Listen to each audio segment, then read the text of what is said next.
Last week, we shared the 7 things that we've learned while living on Illuminate these past 6 months.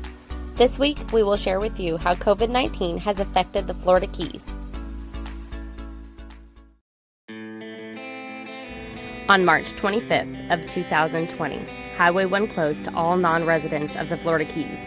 All hotels closed, all bars closed. There's no dining in at any restaurants. All tourism was shut down. All the boat ramps were also closed. This left thousands unemployed and unsure of their future plans, us included.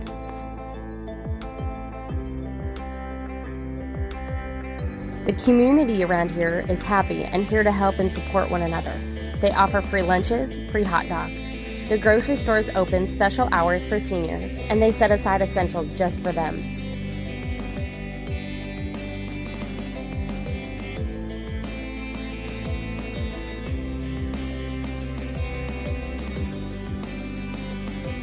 All events in the Florida Keys have been canceled until further notice, and all of the schools have been closed for the remainder of the school year.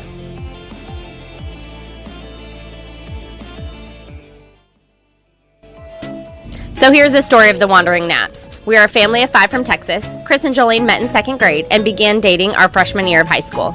We got married in college, moved to Texas, had 3 boys, fell in love with the water, sold everything to travel the Caribbean. Join us on our adventure.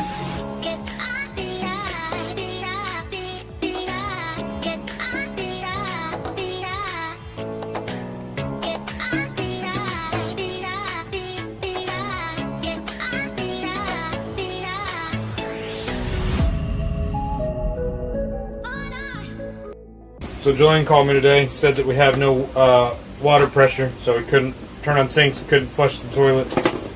So I picked up a new freshwater pump.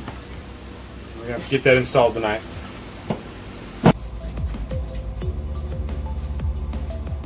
Flip it. It's on.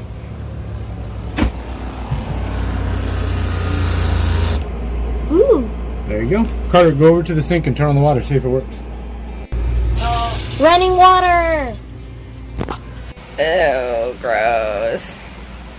Carter has a loose tooth. Ew. He's trying to get it out. Ah. Don't swallow it. We have actually been prepping and planning to live on Anchor coming up in the next few weeks. So we were already stashing like 3 to 4 months supply of food and litter and toilet paper and all that. So we were fine. We're kind of prepared for it. But we did have our freshwater pump go out, so we fixed that the other day.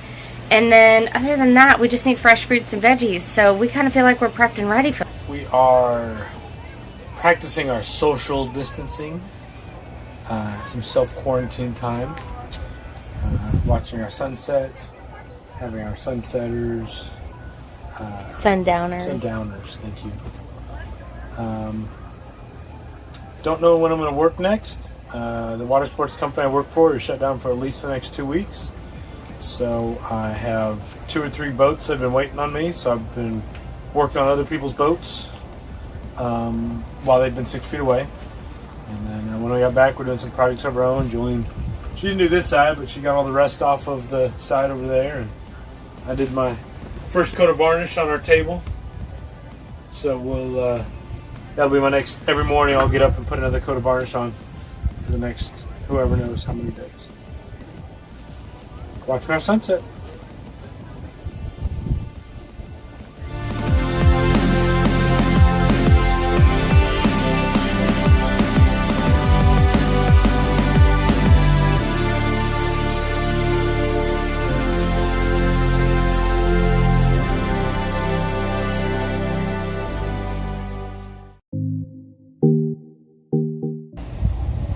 So both of our tables were peeling really, really badly. I'll have Jolene shoot you a picture of the back. You can see what I mean. So this one, about several months ago, I sanded down to bare wood, and I started. This is a varnish. This is actually like a 2-part epoxy varnish.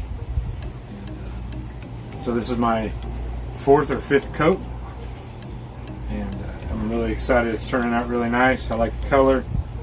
You like the color? Yeah, it's alright. It's alright. She wants it darker. I like more of the natural wood color coming through. She's gonna like that it's done. That's the thing. True story. This is our back table, and this is what Chris is talking about. It's just peeling, and the varnish is peeling off, so we are just gonna finish both tables. So this is what I went with. It's a Interlux product. It's called Perfection Plus. You do 2 parts of this to 1 part that. Stir it up, and then we're brushing it on. So you reduce it, and that thins it out. So it'll get rid of all the brush marks while you're... So we'll let it dry, and it'll look very similar to that dried. Nice. So here's a little varnish trick for you. If you wrap your brush in saran wrap and put this in the freezer, I started this 5 or 6 days ago, and every time I bring it out and let it thaw for a few minutes, it's still soft and good to go. They also say if you put this pot in the freezer, it'll maintain to where it doesn't set up as well. It's called extending the life.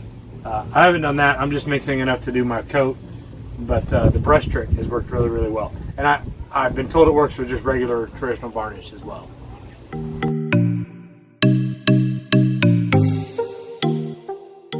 These are our friends Randall and Aranya. Hi. They have a trawler very similar to ours. It's a couple years older, a little bit shorter, but construction-wise, very similar.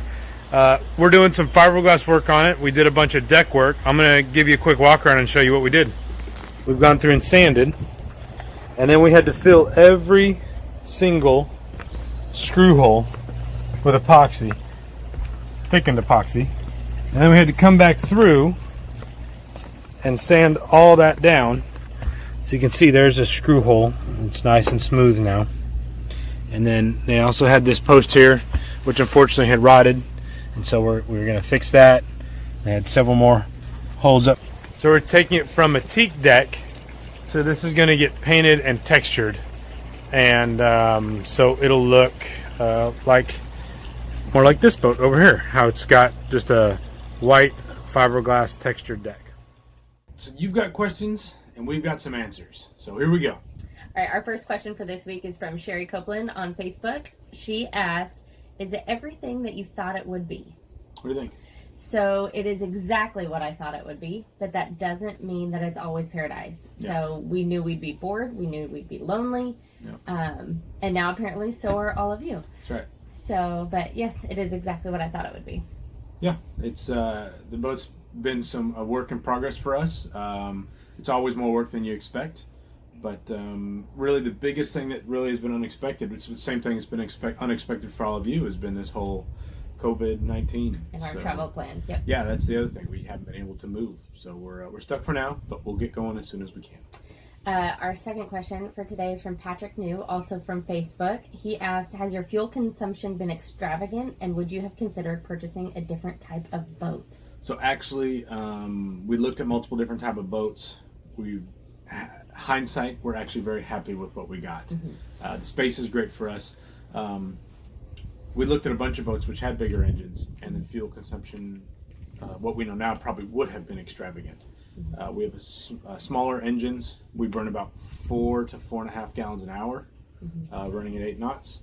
And for us, that is not extravagant. So we got a good range on the amount of fuel we can carry, and we're very happy with it. So the answer to your question is no, I would not change what I bought, unless for some reason a 45 to 60 foot sailing cat was available in our price for range. A fourth of what they normally go for. Right. And then our third question for today is from the Outdoor Family on Instagram. They asked, how do you manage homeschooling, and was it worth it? 2 different questions. Was it worth it? Yes. Yep. It's still amazing, and we have more to go, and we'll share that next video. And then also, how do you manage homeschooling? So we will actually post a video next Friday about homeschooling on a boat, and now all of you are homeschooling as well. So how is homeschooling going for you? Let us know. We basically had a month jump on it before we knew all this was going to hit and force everyone in the world to homeschool. So we have some good insight on that. Yeah. Hopefully it'll help you next week. Definitely. Thanks again for the questions. Please keep them coming. We'll do our best to answer them in the upcoming videos. So just make sure to stay tuned.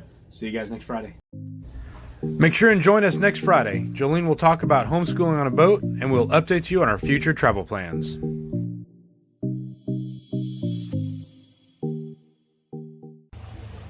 Thanks again for watching, guys. We really hope you enjoyed the video. Please make sure and hit subscribe if you haven't already. Share it with your friends. Give us a thumbs up. We really appreciate all the support. We'll see you guys next week.